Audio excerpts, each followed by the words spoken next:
अस्सलाम students, recently one of the big for audit firm EY के ऊपर 5 lakh euro की पेनल्टी लगी और 2 साल तक उसको लिस्टेड क्लाइंट को ऑडिट करने से बैन कर दिया गया जर्मनी में। किस वजह से? बड़ा सिंपल रीज़न है।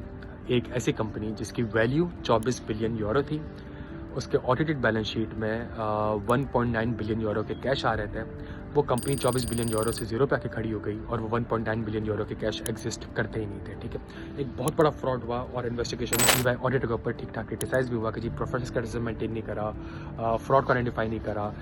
ये ऐसा क्या हो गया कि इतना बड़ा फ्रॉड, इतनी बड़ी वैल्यू का फ्रॉड उस बंदे ने या उस कंपनी ने करा कैसे और ऑडिटर कैसे फेल हो गया? ये सारी चीज़ें मैं आपको एक्सप्लेन करूंगा, लेकिन कोशिश ये करिएगा कि इसमें हमारे पास जो सी और एसी के कुछ कॉन्सेप्ट्स होते हैं वो मैं थोड़ा सा आपके सामने थोड़ा सा एक्सप्लेन कर देता हूँ। देखिए, सबसे पहली चीज़, जब फ्रॉड की बात करता हूँ तो आज 240 कहता है कि जी 2 प्रिज्यूम रिस्क तो लाजमी होते हैं। सही है, मैनेजमेंट ओवरहेड ऑफ कंट्रोल का, कि मैनेजमेंट अपने बनाए हुए कंट्रोल्स को ओवरहेड कर सकती है, और रेवेन्यू के ऊपर कि जो रेवेन्यू होता है ना उसमें presume significance due to fraud है, अनलेस रेवेन्यू सिंपल नेचर का।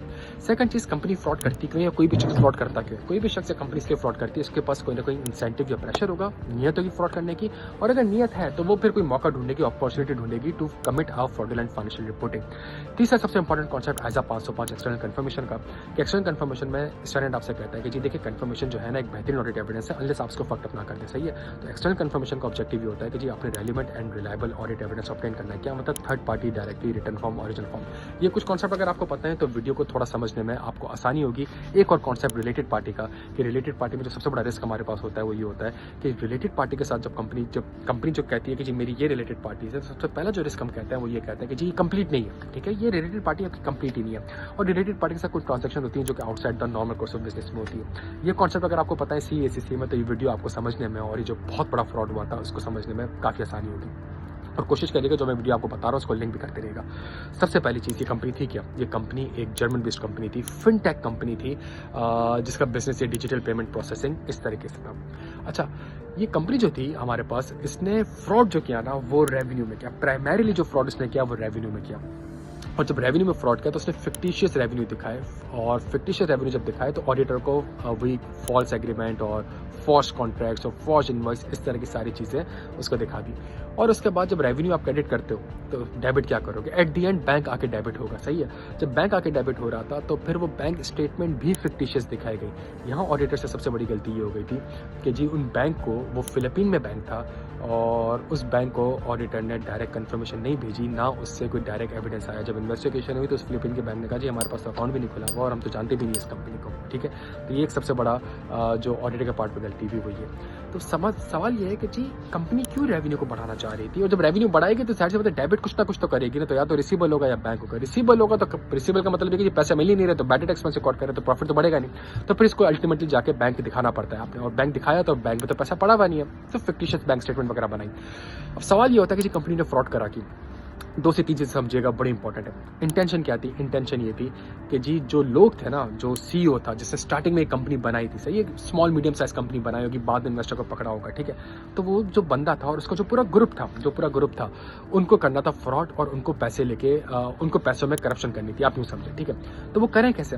तो कंपनी की परफॉर्मेंस अच्छी दिखाएंगे तो जो इन्वेस्टर है जिनसे पैसा पकड़ा होगा, ठीक है, और जो बैंक है जिनसे पैसा लेना होगा, उनको हम जितनी अच्छी फाइनेंशियल स्टेटमेंट और फाइनेंशियल परफॉर्मेंस दिखाएंगे उतनी अच्छी कंपनी की वैल्यू होगी, और जितनी अच्छी कंपनी की वैल्यू होगी उतना ज़्यादा मुझे इन इन्वेस्टर से और बैंकर से पैसा मिलेगा। ये उसके बनने का सिंपल गेम था। अच्छा, एक जब मैं आपको सारा फ्रॉड स्कैंडल समझा रहा हूँ तो मैं आगे आपको एक केस समझाऊंगा। तो इसमें ये चीज़ थी कि जी ठीक है, हमें कंपनी की परफॉर्मेंस को अच्छा करते हैं, और जब कंपनी की परफॉर्मेंस अच्छा करेंगे, कैसे करेंगे? फिक्टिशियस रेवेन्यू रिकॉर्ड करके, और उससे होगा ये कि बैंक भी पैसा देगा, इन्वेस्टर भी मजीद पैसा देगा, और हमारे पास पैसा आ जाएगा। कंपनी क्या करती थी? अब मैं यहाँ पे आके आपको एक और चीज़ समझाता हूँ। कंपनी क्या करती थी? कंपनी के पास लाइसेंस था जर्मनी में, फिनटेक कंपनी थी, लाइसेंस था जर्मनी में, लेकिन बहुत से ऐसे मुल्क थे वहाँ पे इसके पास लाइसेंस नहीं था ऑपरेट करने का। तो वो वहाँ पे करती क्या थी? वहाँ के जो लोकल कंपनीज होती थी जिनके पास लाइसेंस होता था, उनके साथ अरेंजमेंट करती थी। उनको ये कहती थी कि जी अगर मेरे पास ये कुछ कस्टमर्स हैं, ये कुछ मर्चेंट्स हैं, इनको ट्रांजैक्शन करनी है, चूँकि मेरे पास लाइसेंस नहीं है, आप मेरे बिहाफ पे कर लें, अब मुझे इतना कमीशन दे दीजिएगा। और उन कंपनी से इनके पास ये कमीशन आता था, और उन कमीशन को रिकॉर्ड करते थे। इसमें से कुछ कमीशन वाकई में लेजिटिमेट कमीशन था, कुछ कमीशन जो था वो फ्रॉड था और फिक्टिशियस रेवेन्यू रिकॉर्ड किया गया था। अब सवाल पैदा ये होता है कि जी आपने फिक्टिशियस रेवेन्यू रिकॉर्ड करके कंपनी के पास पैसा दिखा दिया और कंपनी की परफॉर्मेंस अच्छी दिखा दी, और जब कंपनी की परफॉर्मेंस अच्छी दिखा दी तो कंपनी के पास पैसा भी आना स्टार्ट हो गया। बैंक ने कहा क्या ज़बरदस्त फाइनेंशियल स्टेटमेंट है, इन्वेस्टर ने कहा कंपनी की शेयर प्राइस तो बढ़ रही है, कंपनी के नीचे मैं अभी मजीद राइट इशू कर रही हूँ, मुझे और चीज़ें चाहिए। इन्वेस्टर ने भी मजीद कंपनी को पैसा देना स्टार्ट कर दिया। जब ये सारा पैसा आया तो जो वो लोग थे उन्होंने करा क्या, उन्होंने कहा यार क्यों ना हम एक काम करें कि हमारे पास इस पैसे को, ये जो कंपनी में पैसा पड़ा हुआ है, मैं इसको सैलरी की मद में तो लेके नहीं जा सकता, सवाल उठ जाएगा, मेरी एक लिमिट लगी हुई है, ठीक है, मैं बोनस की मद में भी लेके नहीं जा सकता, डायरेक्टर से अप्रूवल लेनी पड़ेगी। तो एक काम ये करते हैं कि यार हम डिफरेंट मुल्कों में कंपनी खोलते हैं, ठीक है। उन कंपनीज डिफरेंट मुल्कों में उन्होंने कंपनीज खोली। ये वाली कंपनी, जो कंपनी क्यों खोली, रिलेटेड पार्टी कंपनी थी, इनकी अपनी बनाई हुई कंपनी थी, और उस कंपनी के पैसों से वायर कार्ड ने उन्हीं अपने पैसों से जो उसने बैंक से लिए थे और जो उन्होंने शेयर होल्डर या इन्वेस्टर से लिए थे, उससे उन कंपनी को एक्वायर करा, ठीक है। और जब एक्वायर करा तो इसका मतलब है कंपनी से वो सारा का सारा पैसा अल्टीमेटली उन लोगों के पास आ गया। जब उन लोगों के पास आ गया तो उनके साथ, अपनी कंपनी के साथ ट्रांजेक्शन करी। उस कंपनी ने कहा कि जी हाँ जी, हमारा 10 लाख यूरो का कमीशन इनकम है जो कि हमने वायर कार्ड को दिया है। 50 लाख यूरो की इनवॉइस वो कंपनी इनको इशू कर रही है, ठीक है। और वो ऑडिटर को भी दिखा रहे थे, वो कंपनी ठीक है, वो कंपनी रिलेटेड पार्टी थी, ऑडिटर्स को आइडेंटिफाई नहीं कर सका। अच्छा, कभी शक हो, कुछ दिखाना हो तो यार 500 मिलियन यूरो आपको ट्रांसफर करें, 4-5 मिलियन यूरो के मध्य तुम वापस कंपनी को ट्रांसफर कर दो, ताकि हम दिखा दें कि देखो इस कंपनी से हमारे पास जो है वो पैसा वापस कंपनी में आ भी रहा है, मतलब वो पैसा जो है वो एज हमने उनको इन्वॉइस करी तो वो पैसा हमें कमीशन इनकम जो है वो पे भी कर रहा है। तो ऑडिटर को ये सारी चीज़ें भी दिखा दी। 500 मिलियन यूरो आपने उन कंपनीज को ट्रांसफर कर दिया। सारा का सारा पैसा एक टनल बनाया गया जिसके तहत सारा का सारा पैसा जो है ना वो बैंकर्स और इन्वेस्टर से लिया, अच्छी परफॉर्मेंस दिखा के, और वो पैसा, और जब इतना पैसा कंपनी में आ जाएगा, जब इतना पैसा कंपनी में रिकॉर्ड हुआ तो इसका मतलब है सब रिटर्न भी एक्सपेक्ट करेंगे, रिटर्न भी ज़्यादा होगा तो और मजीद फ्रॉड करने लगे। वही कंपनी जो अपनी बनाई हुई कंपनी थी, उधर से ये मजीद क्लेम किए जा रहे थे कि जी देखें इतना कमीशन इनकम, इतना कमीशन इनकम, इतना कमीशन इनकम, और बाद में पता चला कि जी सारा फिक्टिशियस था, सारा रेवेन्यू फिक्टिशियस था। 24 बिलियन यूरो की कंपनी जीरो पे आ गई।